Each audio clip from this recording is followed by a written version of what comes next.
Cerchi un'alternativa a N8N? Oggi ti presento un tool che potrebbe fare al caso tuo. Ti permette infatti di realizzare workflow attraverso semplicemente la digitazione di un prompt in un chatbot. E in questo video ti faccio vedere come installarlo da zero e un test utile a capire le possibili funzionalità. Ciao! Io sono Giorgio Sanna e tu sei su Webita, guide e tutorial. Come accennato prima, oggi andremo a vedere uno di quei tool che si stanno susseguendo nell'arco delle settimane e mesi, che sfruttano l'intelligenza artificiale e, diciamo così, mischiano quella che è l'automazione per creare dei task ripetitivi ma intelligenti.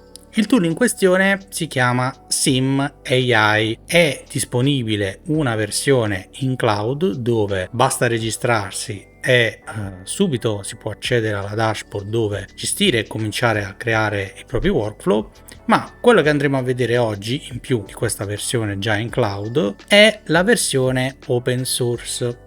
Infatti, da subito, quello che ha attirato la mia attenzione è stato proprio questo, cioè la possibilità, come abbiamo già visto con N8N in altri tutorial, in altri video passati, anche per soprattutto riguardo l'automazione di WhatsApp, l'utilizzo di N8N è possibile farlo tramite una installazione self-host su un server VPS. Quello che possiamo fare con SimAI è una cosa molto simile. Io per questa volta mi sono limitato a scaricare il progetto in locale su Mac ed installarlo semplicemente per averlo in locale. La stessa cosa la si può fare anche su un server VPS, come ho fatto vedere con N8N, ma questa volta ci concentreremo sull'installazione in locale. Facciamo un passo indietro però per chi magari non sa neanche che cos'è N8N. SimAI, quello di cui parleremo oggi, è molto simile a quell'altro tool N8N perché permette la creazione di workflow, quindi di flussi intelligenti e che ti permettono di automatizzare diversi task, molti task, attraverso semplicemente la digitazione di un prompt dentro una chat di chatbot. Quindi puoi creare tabelle, integrazioni, flussi di diverso tipo in maniera molto più veloce. Diciamo che per semplificare possiamo considerarlo che è un ChatGPT con in più la creazione di questi workflow, quindi con in più un N8N ma integrati, mettiamola così. Come detto in precedenza, quindi questo tool ha anche una versione open source, ma va fatta una chiarezza specifica perché a volte anche l'open source, non voglio dire che sia questo il caso, però viene usato come specchietto per le allodole per poi vendere da dietro un servizio. Cosa intendo dire? Per fare chiarezza, il progetto in sé per sé, cioè il software che potete scaricare ed installare, quindi la creazione dei workflow, è totalmente open source. Infatti c'è il progetto anche su GitHub, versionato e tutto. Ma piccolo dettaglio importante che ci si accorge solo dopo l'installazione, o si capisce bene solo dopo l'installazione, è che la chat è possibile configurarla solo tramite un'API messa a disposizione dal servizio sul sito sim.ai. Sostanzialmente dovete comunque fare un account sim.ai per creare un'API key sul portale sim.ai e utilizzarla sulla vostra installazione open source in locale o VPS o dovunque le installate. Questo perché proprio durante il test io stesso mi sono accorto di questa cosa e dell'impossibilità in realtà di utilizzare altre soluzioni, altri modelli di intelligenza artificiale generativa per poter utilizzare appunto SimAI, cioè il tool in locale. Poi vedremo comunque questo più nel dettaglio. Quello che però adesso andremo a vedere è come installarlo, e il test e poi considerazioni finali su cui riprenderemo questo discorso. L'installazione, diciamolo subito, è molto semplice, specialmente in locale.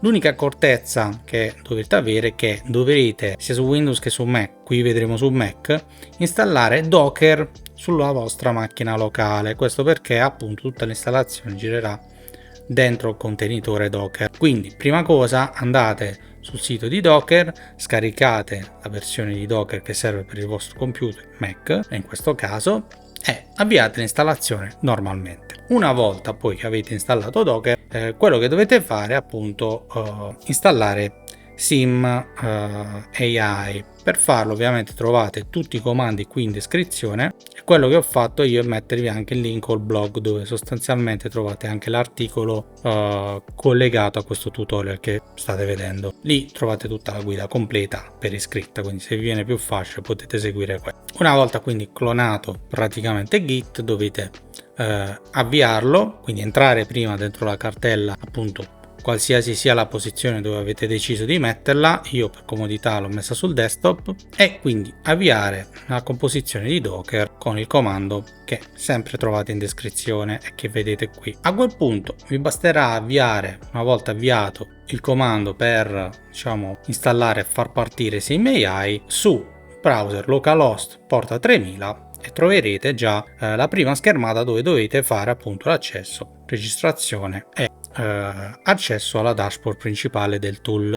Il primo problema che troverete quando cercherete di utilizzare appunto la chat comunemente per creare magari il vostro primo workflow è proprio quello di cui vi ho fatto cenno prima, cioè innanzitutto dovete configurare le API key di SimAI, perché senza un API key SimAI non funziona. La chat che crea il workflow infatti non usa automaticamente una API key da sola, ma dobbiamo crearla e configurarla dentro il file.env che c'è appunto e configurarla in un file dentro le cartelle che adesso vi faccio vedere dove si trova. Nel file infatti Docker Compose local, comunque trovate sempre tutti i riferimenti qui in descrizione. Dovete configurare la key copilot underscore API underscore key con la chiave appunto che siete andati a creare su SimAI. In questo caso create una chiave su SimAI, qua vedete lo screenshot, e da lì poi copiate e incollate in questo file in locale questa chiave. Oltre questo, l'altro passaggio fondamentale per cominciare a utilizzare il tool a pieno con tutte le sue funzionalità di creazione workflow automatico, è importante creare un nuovo file Redis per avviare anche Redis in locale, perché senza quest'altro servizio sostanzialmente non può funzionare. Quindi quello che dovete fare è, se avete la stessa problematica mia, la accorgete dal log, creare un secondo file sempre compose, creare quindi questo secondo file che si chiamerà dockercompose.redis.yml, dove dentro andrete a inserire tutto ciò che trovate in descrizione, come vi ho detto prima nell'articolo di blog, sostanzialmente un codice per far partire anche Redis. Una volta quindi che avete risolto queste due problematiche principali del tool per poterlo configurare e utilizzare solo per quello, potete quindi utilizzare liberalmente la chat e cominciare a parlarci. In questo primo approccio, come potete vedere già dal primo ciao alla chat, quello che avete di risposta è subito quello che vi può mettere a disposizione questo tool, cioè vi fa capire: guarda, con SimAI puoi fare workflow, puoi fare tabelle, puoi fare elaborazione di dati, eccetera eccetera. Quindi avrete tutti i vantaggi delle automazioni fatte attraverso workflow semplicemente con un prompt. Io per questo primo test quello che ho fatto è creare un test pratico con un semplice workflow save, cioè ho detto semplicemente nel prompt di prendere un link in entrata e dire a questo caso OpenAI, perché volevo utilizzare anche per capire come lo gestiva un servizio esterno, un altro modello di intelligenza artificiale, di chiedergli un parere SEO su un link di un sito web fornito. Il primo grosso problema che ho trovato in questo test non è stato quello tecnico, perché subito è partito, subito si è aperta, come vedete, la seconda finestra e ha cominciato da solo a creare il workflow, cosa fantastica a mio parere.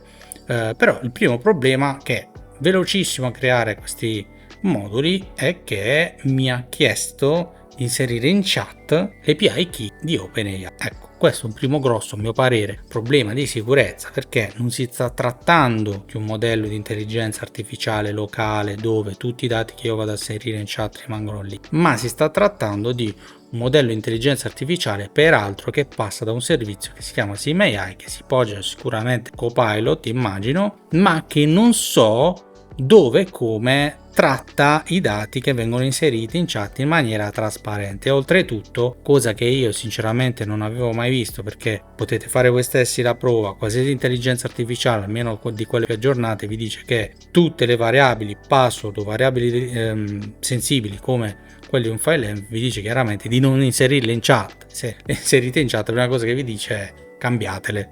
Quindi mi è sembrato molto strano a dir poco il fatto che mi avesse detto di inserirle in chat, che lui avrebbe fatto tutto. Oltre a questo primo, grosso problema, posso dire, a livello di privacy, facendo questo semplice primo test, la seconda osservazione invece positiva che ho capito si potesse fare è che il modello è in grado di correggersi da solo. Cioè, che significa?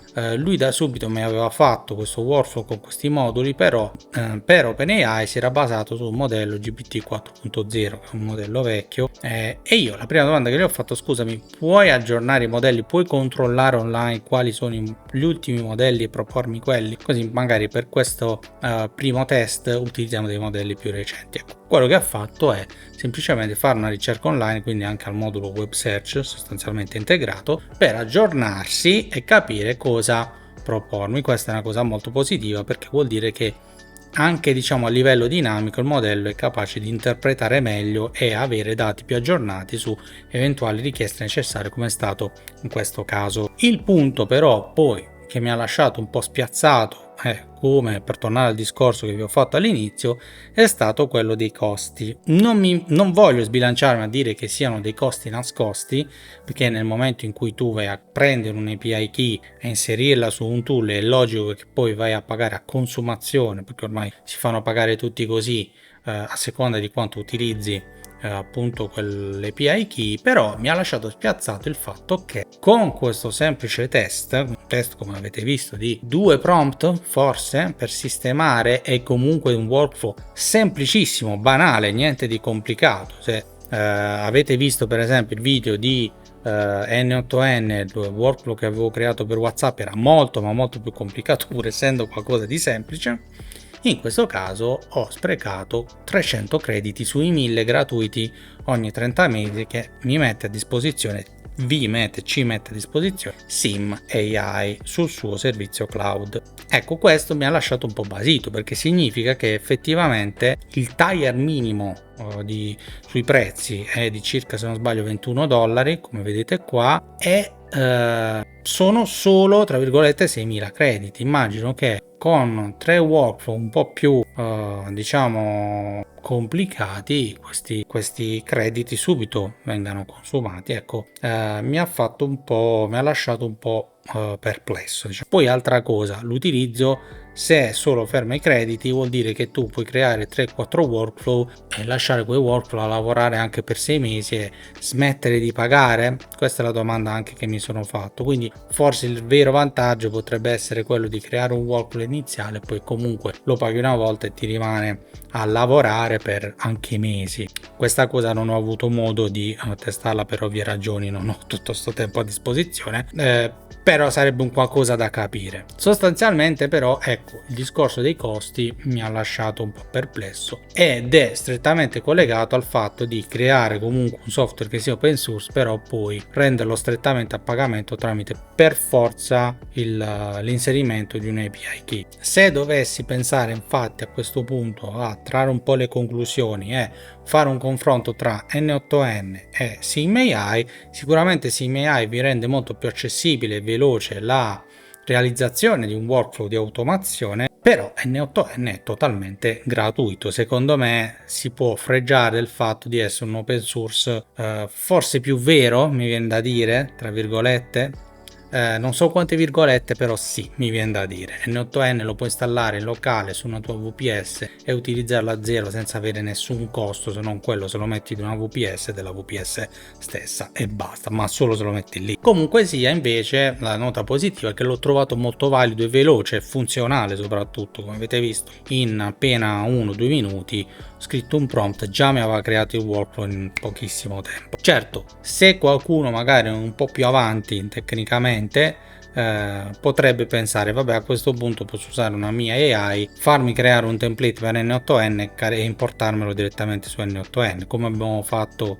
e vi ho creato per l'automazione di WhatsApp, il video che avevamo fatto per creare l'automazione di WhatsApp. In quel caso vi ho creato io dei template, ve li ho messi a disposizione, chiunque li può scaricare e caricarsi su N8N, ad esempio. Così come è vero che si possono creare e trovare già tante template e automazioni già pronte da caricare su N8N, quindi non lo so, se dovessi pensare che devo pagare un servizio per forza di cose per realizzarmi un workflow e un flusso di lavoro del genere di automazione, forse con N8N andrei a risparmiarci qualcosa. Per concludere, quindi, in queste impressioni finali di questo tool, sicuramente molto interessante, fa capire che comunque è una riprova del fatto, come sostengo ormai da tempo, che automazione e intelligenza artificiale vanno a braccetto e continueranno a integrarsi sempre più nei flussi di lavoro anche aziendali. L'idea di SimAI stessa è molto all'avanguardia ed è molto sicuramente interessante. L'interfaccia è molto ben fatta, il concetto, diciamo, ChatGPT più workflow è qualcosa che ho apprezzato davvero tanto. Infatti appena l'ho visto ho detto ok, questo tool lo devo provare. Però, per essere chiari, se si decide di installare in locale non significa, diciamo, avere tutta l'esperienza gratuita e autonoma. Altra cosa, ve la butto lì, che si potrebbe fare per assurdo, è prendere la versione open source di SimAI su GitHub e magari, perché no, personalizzarsela per utilizzare altri modelli, perché essendo open source chiunque lo può fare. Altro punto importante, occhio ai dati che inserite nella chat, perché a quanto pare non ci sono molti come dire, guardrail che vi impediscono che impediscono meglio al modello di avvisarvi sul discorso privacy di non inserire dati sensibili. Dovete essere voi coscienti di quello che state facendo e che volete fare in ambito di dati e privacy dei dati. Per questo video è tutto, io come al solito ti ringrazio se hai visto il video fino adesso, ti invito a seguire il canale, mettere un mi piace, commentare se hai qualche tool magari che vuoi venga testato, me lo vuoi segnalare, magari simile a questo o anche altro, sempre diciamo nella nuvola di questo marasma che è l'AI in questi ultimi mesi, perché no, scrivilo nei commenti, magari ci faccio un approfondimento. E noi invece ci vediamo al prossimo video, ciao!